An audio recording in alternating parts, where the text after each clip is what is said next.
Oi? Você falou que era bate-papo, Fica à né? Então a vontade. gente pode mandar ver. Vocês é que mandam. Tá, você já deve ter estudado lá alguma coisa da psicologia positiva. Sim, já ouvi Né? falar. A psicologia positiva ela enfoca muito mais a questão do desenvolvimento dos talentos, né? Da parte dos trafores. E é interessante que você colocou uma coisa há pouco tempo, você coloca que o trafar é onde tem o maior potencial evolutivo. Sim. Potencial, de fato, é o seguinte, que é aquela coisa da... Se você mexer, o ganho é grande. E aquele aspecto da consciência que precisa de maior, que vai ter muita coisa ainda para desenvolver. Na psicologia positiva, eles tratam isso de um modo diferente, né? Eles falam que o maior potencial de desenvolvimento pessoal, que a gente pode tratar como potencial evolutivo, é a questão da pessoa focar nos talentos.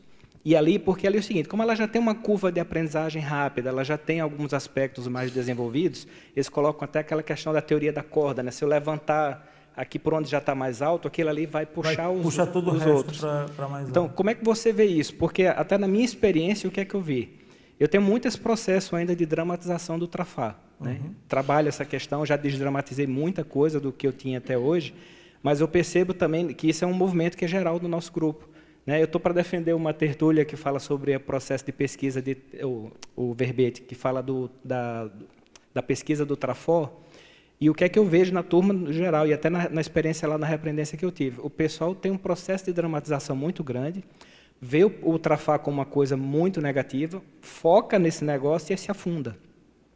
Então, como é que você vê essa questão? Porque eu entendo, até pela minha experiência e pelo que eu vi com várias pessoas, que quando a pessoa desfocou um pouco do Trafar e focou no Trafor, aquilo ali fez com que ela melhorasse, por exemplo, o processo de autoestima, melhorasse algumas questões pessoais dela, para que aí ela tivesse força para olhar o Trafar de modo mais desdramatizado. Como é que você vê isso? Não, eu estou de acordo. O que acontece? O importante é a visão traforista. Entendeu? Eu posso olhar o trafar, mas se eu perder a visão traforista e passar para a visão trafarista, aí a visão trafarista não adianta nem olhar o trafor. Entendeu? Então, a visão traforista não importa se eu vou olhar trafor ou trafar. Aí é tudo diferente. Isso que eu estou defendendo aqui é justamente a visão traforista. Em outras palavras, seria isso, em um resumo, a visão traforista. Quer dizer, eu estou olhando para o trafar de uma outra maneira. Vou olhar para mim de uma outra maneira. Entendeu? Eu ia falar aqui uma coisa a respeito disso. São fases também, né? Teve uma fase que o professor Valdo falava que a gente tinha que comer carne, né? Sim. Depois ele entrou na dieta frutariana. Então, tem fases, tipo, o machucado está inflamado, ele fica inabordável. Ah, perfeito.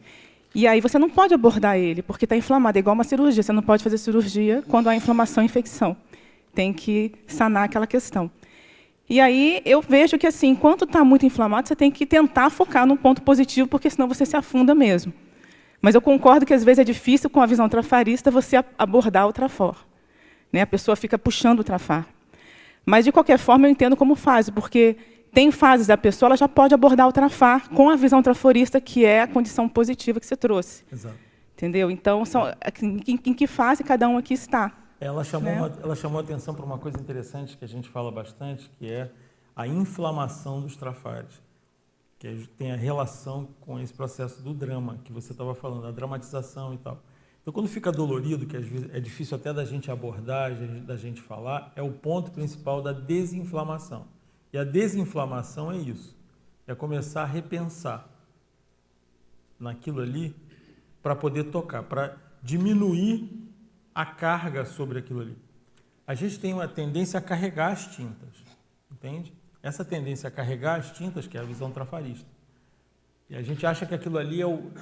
Né, e com esse caminho, a gente pensa que essa que é a motivação sadia para mudar. Essa é uma motivação que não é sadia. Entende? Quando a gente quer mudar alguma coisa, porque a gente está muito incomodado, a gente está com muita intolerância com aquilo, tem que rever a motivação. A motivação ela tem que ser sadia. Qual que é a motivação sadia para mudar? Melhorar a minha condição global. Então, hoje eu consigo fazer assistência em X, e aí o meu telhado é esse. Pô, eu queria aumentar o meu telhado. Como é que eu aumento o meu telhado de assistência? Como é que eu aumento a minha estrutura, minha tara parapsíquica? Isso aí vai envolver você transformar o trafar em algo funcional. O trafar é um bom caminho para mexer, para aumentar a tara parapsíquica. Entendeu? um bom caminho. E você já falou sobre a questão do traço como tema central neutro?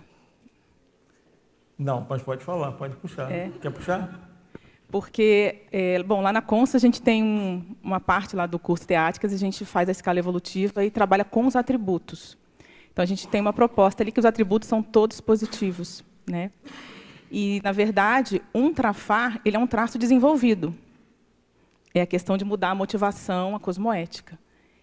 Aparentemente, ele é mais simples do que desenvolver um trafal, um traço que você não desenvolveu ainda, que você não tem, que precisa desenvolver. Só que o nível de abordagem dramática que a gente tem com o trafar, fica difícil mexer no trafar ali enquanto ele está naquela inflamação da dramatização. Então, a gente tem que ir para o trafal. E o trafal ajuda a gente a olhar com uma condição mais positiva do que falta e motiva para a gente desenvolver, né? Só que o trafar, ele é um traço que já foi desenvolvido, né? Então, a questão é mudar, eu vejo que é mudar a motivação e a questão da cosmoética. Eu acho que a coisa mais séria é mudar a relação. Mudar a relação. Isso é mudar a relação. Talvez, antes de mudar o trafar, é mudar a forma como eu me relaciono com ele. Entendeu? Para eu poder ajustar a motivação. Porque se eu não conseguir me relacionar bem com o meu trafar, eu não vou conseguir me relacionar bem com o meu credor, que tem o mesmo problema. O exemplo da amputação é essa. Entendeu? Por exemplo. Tem vários, mas o exemplo da amputação é essa. Por exemplo, também o exemplo do belicismo, né? Chega uma hora que você olha, você fica com nojo daquilo ali. É uma fase de nojo. Você tem que se conscientizar que isso é uma fase. E quanto menor ela for, melhor. Porque aí a gente não tem que mergulhar no nojo. Entendeu? Quanto menos você sentir nojo depois, que é igual mexer. Sabe, o cara que estuda a doença, o cara que é especialista numa determinada doença, ele não tem medo daquela doença. Ele não tem uma relação ruim com aquela doença. Ele conhece tudo daquela doença. Então, nós temos que nos tornar especialistas das nossas doenças. É isso que eu estou falando. Com a visão traforista. Aí o cara vai lá, o cara que é bacteriologista, ele não tem medo de bactéria, ele adora bactéria no final. Entendeu? Então, no final, você vai aprender a gostar dos seus credores. Por incrível que parível. Você vai compreender ele, você vai ter um entendimento mais profundo dele. Não vai gostar de ser ou de manifestar aquele trafar. É muito diferente isso, gente. Entendeu? A gente vai gostar até de tornar aquilo funcional. Djalma. Fala.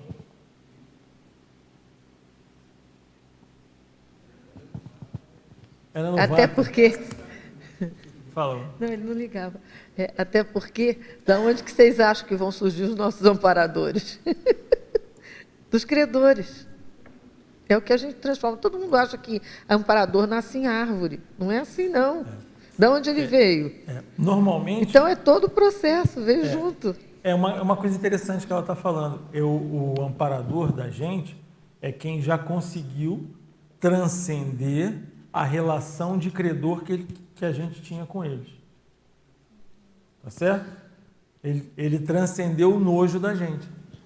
Djalma, posso... E aí consegue atender a gente com tudo aquilo ali, gente. Nós vamos ter que fazer a mesma coisa com os nossos assediadores. E com o príncipe, mas para fazer isso tem que fazer com os nossos trafares primeiro. Opa!